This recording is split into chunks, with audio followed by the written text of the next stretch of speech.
ఓం శ్రీ పరమాత్మనే నమః.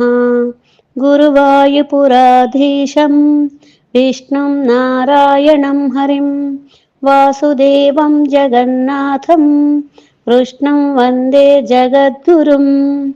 నారాయణ భట్టతిరికృతం శ్రీమన్నారాయణీయము 39వ దశకము యోగమాయా నయన వర్ణనము 3వ రాగం. భవంతమయముద్వహన్ యదుకులోద్వహో నిస్సరన్ దదర్శ గగనోచ్చలజ్జలభరాం కలిందాత్మజాం అహో సలిల సంచయः స పునరైంద్రజాలోదితో జలౌఘయివ తత్క్షణాత్ ప్రపదమే యథా మాయయౌ. కృష్ణ ప్రసుప్త పశుపాలికాం నిభృతమారుదద్బాలికాం అపావృత కవాటికాం పశుపవాటికామావిశన్ భవంతమయమర్పయన్ ప్రసవతల్పకే తత్పదాద్ వహన్ కపటకన్యకాం స్వపురమాగతో వేగతః.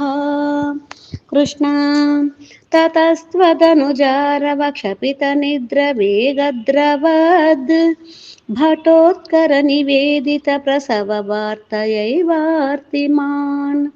విముక్త చికురోత్కరస్త్వరితమాపతన్ భోజరాట్ అతుష్ట ఇవ దృష్టవాన్ భగినికాకరే కన్యకాం.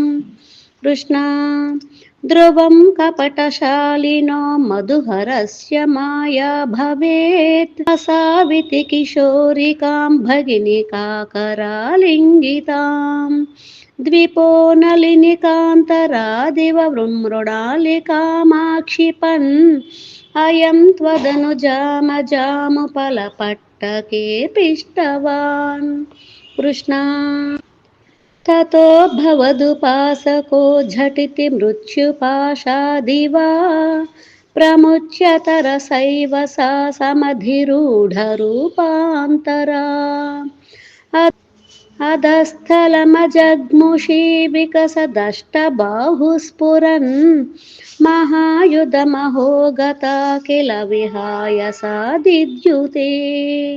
కృష్ణ దృశం సతరకం సతే కిము మయా వినిష్పిష్టయా బభూవ భవదంతః క్వచన చింత్యతాం తే హితం ఇతి త్వదనుజా విభో కలముదూర్యతం జగ్ముషీ మరుద్గణపణాయిత భువి చ మందిరాణ్యేయుషీ.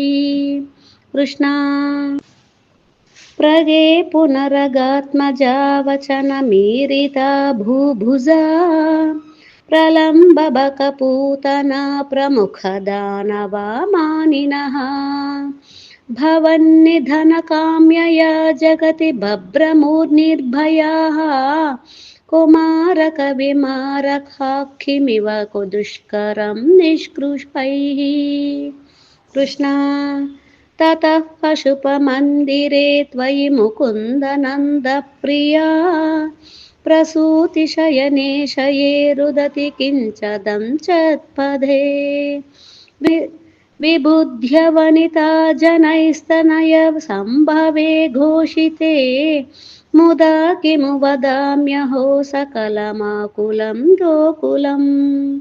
కృష్ణ అహో ఖలు యశోదయా నవకలాయ చేతోహరం భవంతమలమంతికే ప్రథమమాపి బంధ్యాదృశా పునస్తనభరం నిజం సపది పాయయంత్యాముదా మనోహరతనుస్పృశా జగతి పుణ్యవంతో జితాః. కృష్ణ భవత్కుశలకామ్యయా సఖలు నందగోపస్తదా ప్రమోదభరసంకులో ద్విజకులాయ కిం నారదాత్ తథైవ పశుపాలకాఖ్యమున మంగళం తే నిరే జగత్రితయ మంగళత్వమిహ పాహి మామామయాత్. కృష్ణ ఐగిరి నందిని నందిత మోదిని విశ్వ వినోదిని నందినుతే గిరివర వింధ్య శిరోదిని వాసిని విష్ణు విలాసిని జిష్ణునుతే భగవతి హేషితి కంఠ కుటుంబిని భూరు కుటుంబిని భూరి కృతే జయ జయ హే మహిషాసురమర్దిని రమ్యకపర్దిని శైలసుతే. హరే కృష్ణ అండి.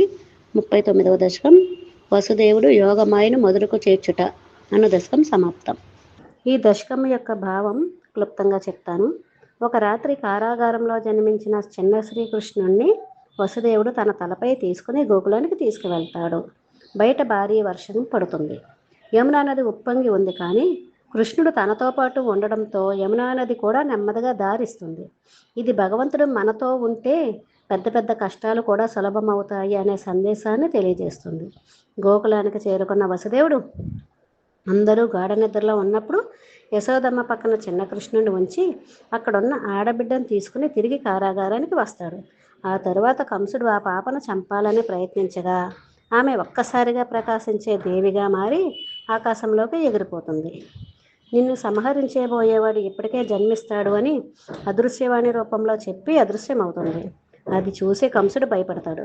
మరోవైపు గోకులంలో మాత్రం ఆనందం వెల్లివిరుస్తుంది. కృష్ణుడు ఏడుస్తూ కాళ్ళు కదిపితే యశోదమ్మ ప్రేమగా ఒడిలోకి తీసుకుని పాలిస్తుంది. ఆ క్షణం చూసిన వారందరికీ అపారమైన ఆనందం కలిగి నందగోపుడితో సహా సంతోషంతో దానాలు చేసి ఉత్సవం జరిపిస్తారు. ఈ కథ మనకు ఒక గొప్ప గుణపాఠం చెప్తుంది. చెడు ఎంత బలంగా కనిపించినా చివరికి మంచి మరియు దైవశక్తి మాత్రమే గెలుస్తాయి. ఈ దశకం యొక్క భావం అండి. హరే కృష్ణ అండి.